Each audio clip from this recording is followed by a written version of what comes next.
नमस्कार। सर्वप्रथम इस नए साल की जो आज शुरुआत होने जा रही है, सभी विद्यार्थियों और मित्रों को मेरे तरफ से शुभकामनाएं।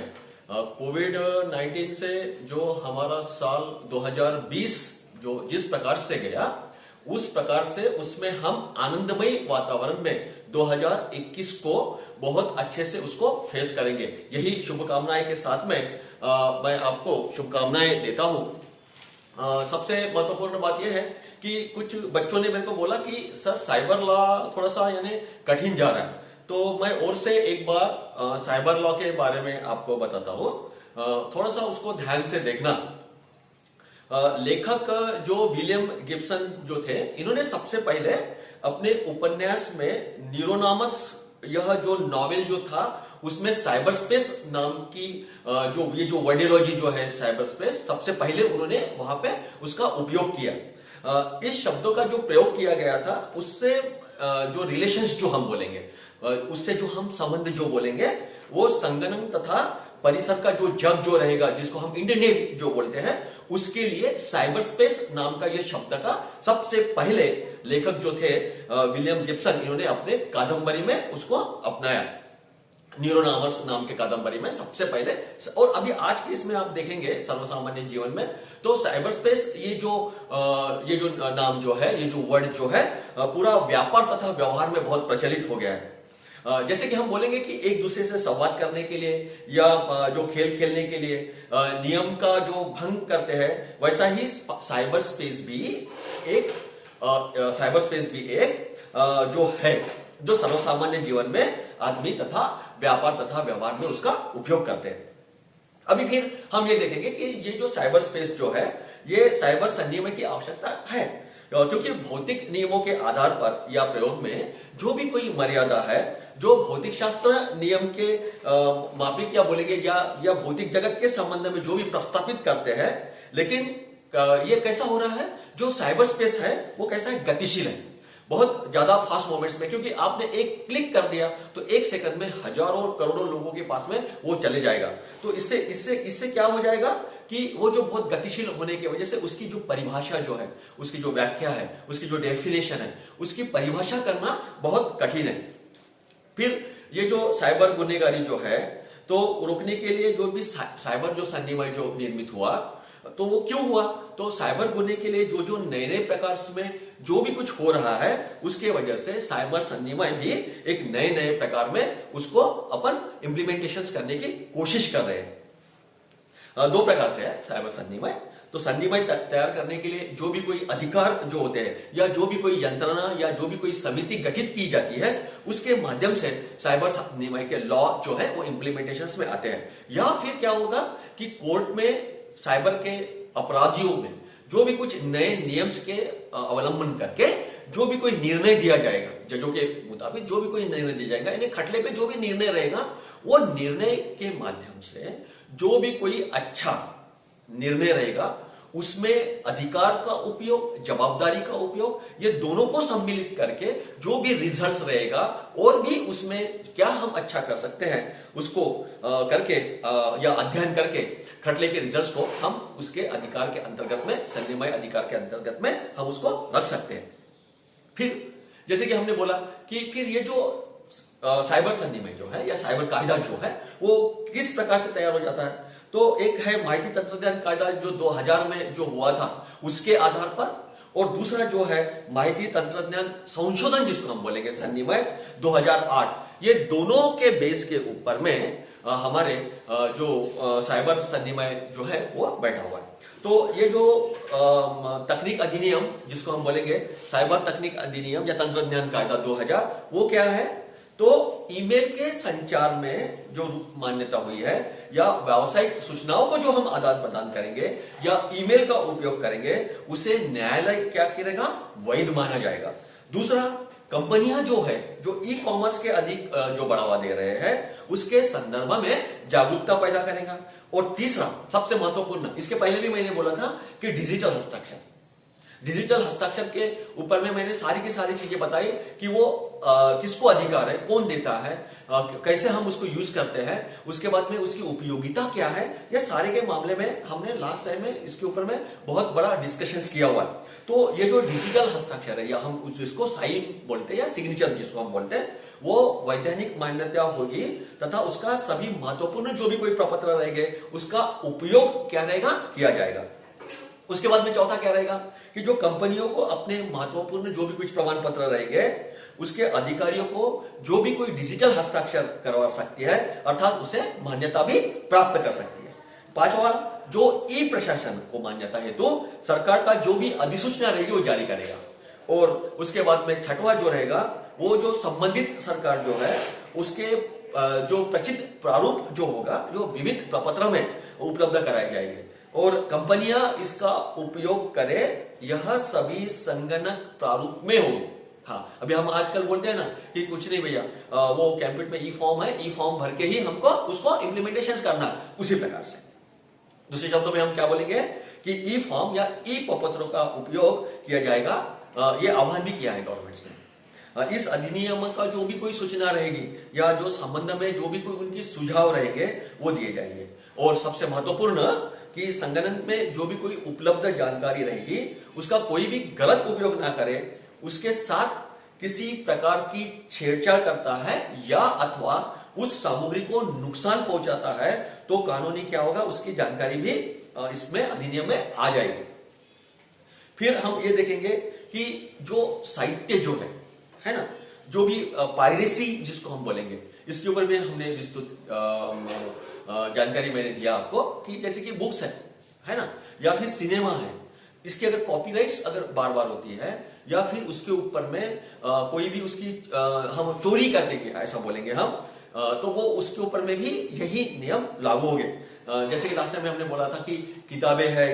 गीत है, फिल्में है, या जो भी कोई चोरी बड़े पैमाने पे जो हो रही है या जो मूल लेखक जो रहेगा, मूल लेखक की प्रकाशित इवन जो भी कोई रचना रहेगी उसकी नकल बनाकर अगर बेचना, ये तो आजकल तो आम बात हो गई, लेकिन इसके ऊपर में भी जो पायरेसी जो रहेगी, जो साहित्य सामग्री अगर चोरी करता है तो वो भी साइबर लॉ के अंतर्गत में ही गुनाह या अपराध माना जाएगा। आधुनिक तकनीकों में हमने विभिन्न प्रकार से हमने जो भी फिल्म जगत बोलो या कैसेट्स बोलो या प्रकाशन जगत बोलो या आजकल जो भी इसमें बहुत परेशानी हो रही है, जो ओरिजिनल वस्तु बाजार में आने से घंटों समय जो लगता है,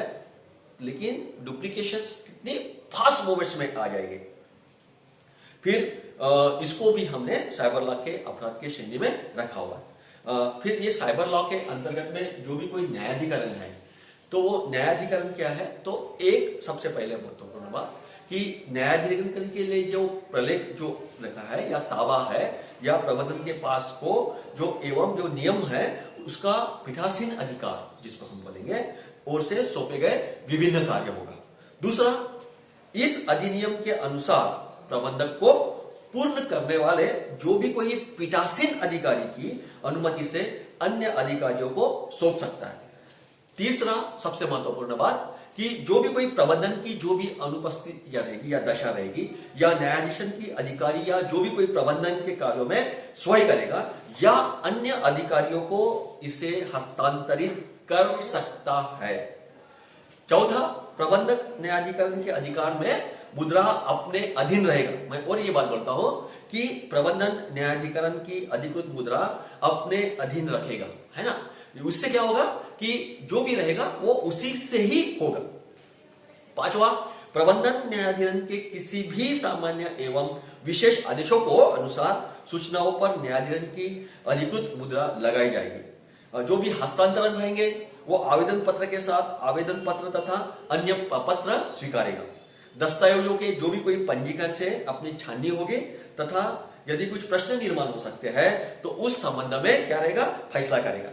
यदि कुछ त्रुटि हो तो उसमें सुधार हेतु भी सुधारना की जाएगी।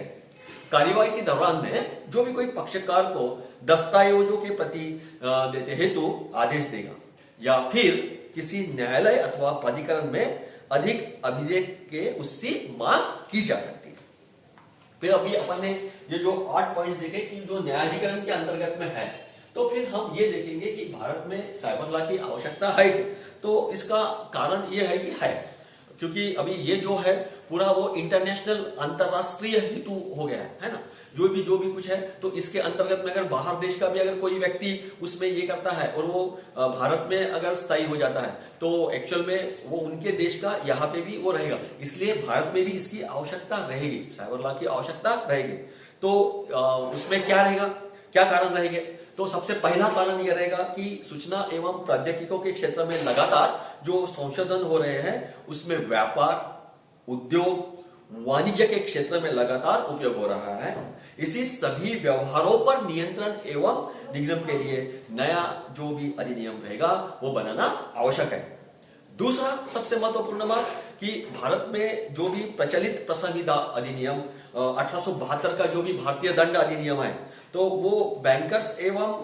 बुक एडिकेंट्स के लिए है, एक्ट 1981। रिजर्व बैंक इंडिया के जो अधिनियम है वो 1934 के है। ये विभिन्न अधिनियमों के प्रावधान में साइबर व्यवहार को नियंत्रण अपर्याप्त है ना। ये जो भी नियम जो है ये सब पूरे कब लगे? 2000 में, और 2008 में उसके ऊपर में बहुत बड़े पैमाने के में रिसर्च किया गया, संशोधन किया गया, जिसको हम बोलेंगे माहिती तंत्रज्ञान संशोधन नियम, है ना। तो ये जो भी जैसे जैसे खटले होते गए, जैसे जैसे नए नए रिजल्ट्स आते गए, on the basis of that, है ना, उसी के आधार पर ये हमने उसको क्या किया, लागू किया। उसके बाद में जो भी कोई विद्यमान विभिन्न अधिनियम जो रहेगा जिसमें जो भी संशोधन किया जाएगा वो अधिनियम अधिक क्लिष्ट निर्माण हो सकती है, इसलिए विद्यमान अधिनियमों में जो भी कोई समन्वय रहेगा उसको प्रस्तावित करना कठिन हो सकता है। इसलिए स्वतंत्र अधिनियम के अंतर्गत में, है ना, हमने क्या बोला, साइबर लॉ का जो भी नियम है वो स्वतंत्र अधिनियम के अंतर्गत में हमने उसको क्या किया, उपयुक्त किया। उसके बाद में साइबर तकनीक जो भी उपयोग करने वाले हैं वो दो पक्षों या यदि वादियोवाद एवं मतभेद निर्माण होता है तो उसका उचित निराकरण जो रहेगा वो अधिनियम बनाना जरूरी है ना। जो भी रहेगा वो अधिनियम बनाना क्या रहेगा, उसमें जरूरी रहेगा। सूचना तकनीकी सेवा जो रहेगी उसको प्राप्त करने के जो भी कोई अधिकार रहेंगे वो कैसे रहेंगे, नाम निश्चित करने के लिए रहेंगे, और उस जो भी समानता रहेगा या जो भी विवाद दूर करने के लिए स्वतंत्र अधिनियम बनाना हमको क्या है, जरूरी है।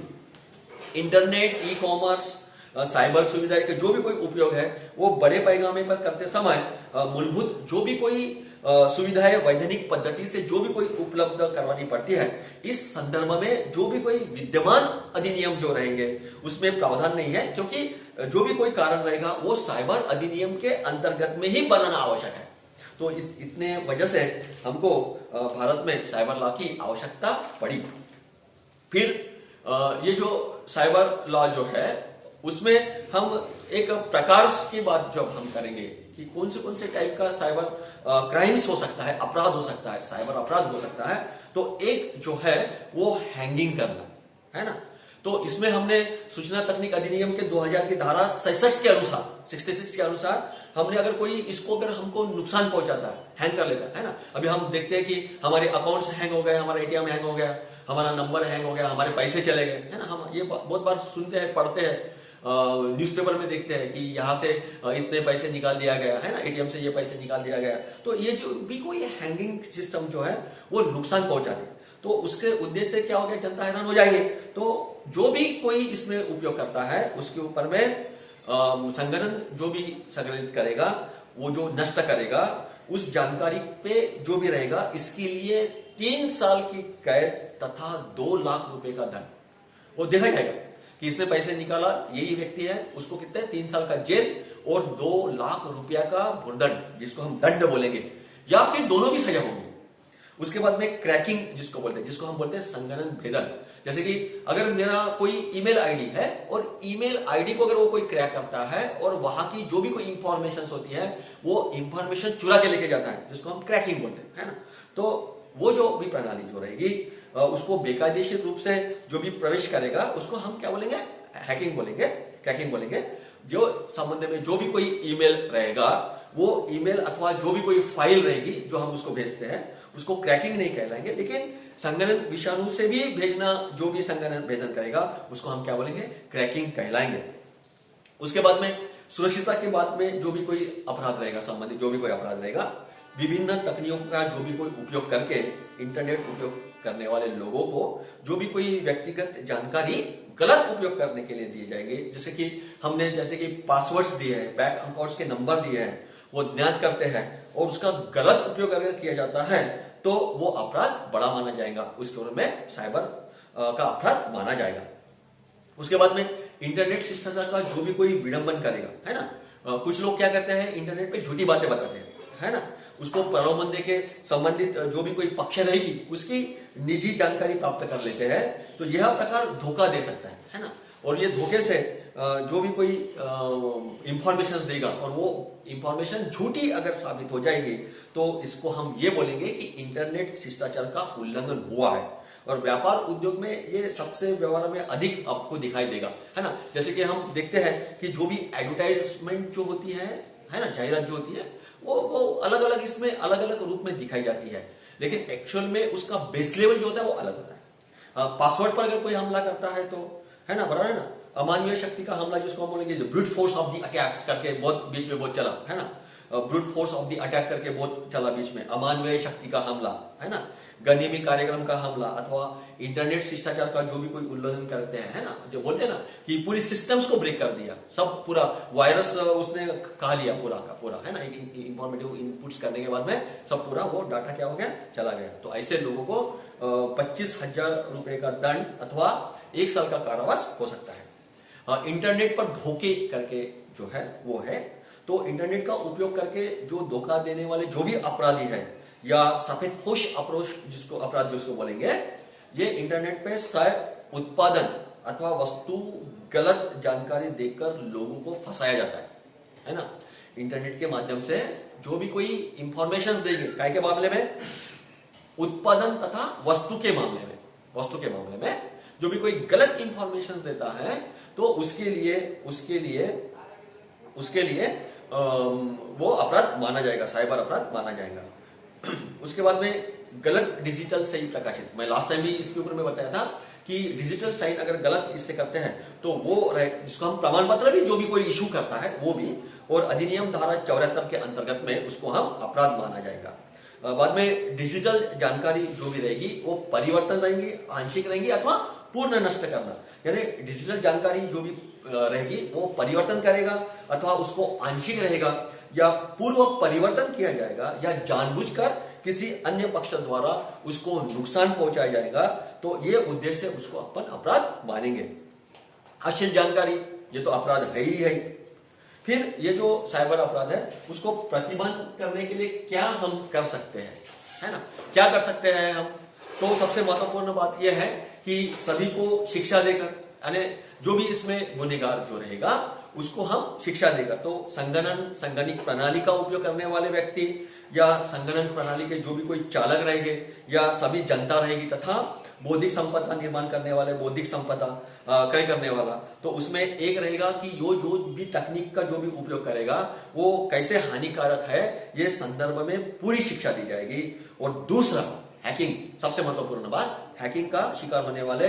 दुष्परिणाम के संदर्भ में जो भी जानकारी दी जाएगा उसको शिक्षा दी जाएगी। और संगणन को सुरक्षित उपयोग कैसा करेंगे, है ना, उसको प्रतिबंध करने के लिए क्या रहेगा कि संगणक को सुरक्षित कैसा रख सकेंगे, है ना, बराबर ना। तो जो भी संगणन रहेगा उसको हम पासवर्ड से क्लोज करके रखेंगे, या फिर ऐसी संभावना अगर जहां पे हमको दिखती है कि हमारा जो भी कोई इंफॉर्मेटिव जो है वो बहुत महत्वपूर्ण है तो हम उसको पासवर्ड रखेंगे और वो पासवर्ड सिर्फ एक ही व्यक्ति को पता रहेगा। इंटरनेट को जो भी कोई उपयोग रहेगा वो पूरी दुनिया में किया जाएगा, है ना, और सही बात है, किया जाता है। तो सभी देशों में समान अधिनियम लागू एवं इसके जो भी कोई उपयोग तथा संचालन हेतु जो भी कोई अपराध है वो रोकथाम हेतु समान नियंत्रण जिसको हम बोलेंगे, यानी यहाँ पे जो धारा रहेगी वहां पे भी वही धारा रहेगी, वही पनिशमेंट रहेगी जो यहाँ पे अपने देश में जो पनिशमेंट रहेंगी वही अलग देश में भी रहेगी, तो इसमें हम उसको नियंत्रित कर सकते हैं। वंस अगेन सभी विद्यार्थियों को नए साल की बहुत बहुत शुभकामनाएं, और आप बहुत अच्छे से पढ़ाई करेंगे और कोविड-19 के ऊपर में आप और अच्छे से अपने घर में रह के पढ़ाई करेंगे, यही शुभकामनाएं के साथ में धन्यवाद।